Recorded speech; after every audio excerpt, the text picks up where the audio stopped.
Hi అండి, అందరూ బాగున్నారా? ఈరోజు మనము సింపుల్ అండ్ క్విక్గా ఆలుగడ్డ ఫ్రై చేసుకుందామండి.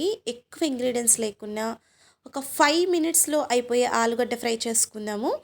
ఎలా చేసుకోవాలి ఏంటి అనేది, లోపలంతా సాఫ్ట్గా పైనంతా క్రిస్పీగా ఎలా రావాలనేది నేను టిప్స్తో సహా మీతో ఎక్స్ప్లెయిన్ చేస్తాను. ఇక లేట్ చేయకుండా మనం వీడియోలోకి వెళ్ళిపోదాం. నా వీడియోస్ నచ్చేటైతే ప్లీజ్ లైక్ చేయండి, సబ్స్క్రైబ్ చేసుకోండి. ఇక్కడ నేను 1/2 కిలో ఆలుగడ్డ తీసుకున్నానండి. మీరు చూస్తుండొచ్చు. 1/2 కిలో ఆలుగడ్డ, ఇవన్నీ పొట్టు తీసేసి ముక్కలు కట్ చేసి మీకు నేను చూపిస్తాను. చూస్తున్నారా? ఈ పాటి మందం కట్ చేసుకుంటే సరిపోతుంది, మరీ చిన్నగా కట్ చేసుకోకండి, ఫ్రై కదా. ఇప్పుడు వీటిని మనము వాటర్లో వేసుకోవాలి.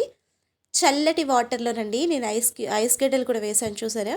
చల్లటి వాటర్లో ఆలుగడ్డ వేసుకోవడం వల్ల కలర్ అనేది చేంజ్ అవ్వదు, అలాగే మనకి ఫాస్ట్గా కుక్ అవుతుంది. పైనంతా క్రిస్పీగా వస్తుంది, లోపల సాఫ్ట్గా మనకి కుక్ అవుతుందండి. ఈ టిప్ తప్పకుండా పాటించండి, చాలా యూజ్ అవుతుంది. సో ఈ పక్కన పెట్టేసుకొని మనం ఇప్పుడు స్టవ్ మీద ప్యాన్ పెట్టుకొని నేను ఇక్కడ 2 స్పూన్స్ ఆయిల్ వేసుకున్నాను. ఈ ఆయిల్ హీట్ అయిన తర్వాత దీంట్లో కొద్దిగా ఆవాలు, అలాగే కొద్దిగా జీలకర్ర, కరివేపాకండి. జస్ట్ పోపు దినుసులు వేసుకుంటున్నాను. దీంట్లో నేను శనగపప్పు అవన్నీ వేసుకోవట్లేదు, అవసరం కూడా లేదు. మీరు వేసుకుంటారంటే హ్యాపీగా వేసుకోవచ్చు. ఇప్పుడు దీంట్లో మనము ఆలుగడ్డలు, ఇందాక కట్ చేసి పెట్టుకున్న ఆలుగడ్డలు ఉన్నాయి కదా, అవి వేసేసుకుందాం. నేను దీంట్లో ఆనియన్ కూడా వేయట్లేదండి, నాకు ఇష్టం ఉండదు. మీకు నచ్చితే మీరు వేసుకోవచ్చు.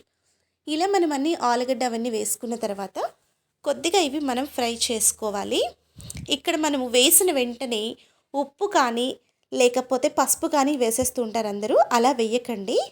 ఇవి మనం ఇప్పుడు మూత పెట్టేసుకొని ఒక 50% అనేది ఫ్రై చేసుకుందాం.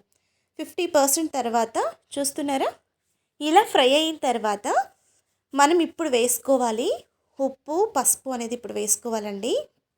స్టార్టింగ్లోనే వేసుకుంటే ముక్క అనేది చితికిపోతుంది, అంత టేస్ట్ రాదు.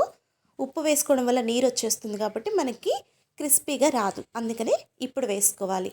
కొద్దిగా పసుపు, కావలసినంత ఉప్పు వేసుకున్నాను. ఇప్పుడు ఉప్పు వేసుకున్న తర్వాత హైలో పెట్టుకొని మీరు స్టవ్ని హైలో పెట్టుకోవాలి. మూత అస్సలు పెట్టకూడదండి, మూత పెడితే అది మెత్తగా అయిపోతుంది. చూసారా క్రిస్పీగా ఎలా వచ్చిందో? ఇంతేనండి, చాలా సింపుల్గా చేసుకోవచ్చు ఆలుగడ్డ ఫ్రై. ఇప్పుడు దీంట్లో నేను కొద్దిగా ధనియాల పొడి వేసుకున్నాను, సరిపడా కారం వేసుకున్నానండి, వేయించిన జీలకర్ర పొడి కొద్దిగా వేసుకుంటున్నాను. ఇది పూర్తిగా మీ ఆప్షనల్, మీకు నచ్చకపోతే స్కిప్ చేసుకోవచ్చు. కొద్దిగా గరం మసాలా వేసాను, 1 టీ స్పూన్ గరం మసాలా వేసాను. టేస్ట్ బాగుంటుందండి, గరం మసాలా మాత్రం స్కిప్ చేయకండి. చూసారా? ఇంతేనండి, చాలా సింపుల్గా చేసుకుంటే ఆలుగడ్డ ఫ్రై అనేది మనకి రెడీ అయిపోయింది. లోపలంతా సెమీ సాఫ్ట్గా ఉంటుంది, పైనంతా క్రిస్పీగా ఉంటుంది. చాలా సింపుల్గా చేసుకున్నాం కదా. ఇది పప్పుచారులోకి, రసంలోకి, లేదంటే ఉట్టిగా రైస్లోకి కలుపుకొని తిన్నా చాలా టేస్ట్గా ఉంటుంది. ఏంటి, నచ్చిందా? సో నచ్చితే ఖచ్చితంగా మీరు ట్రై చేయండి.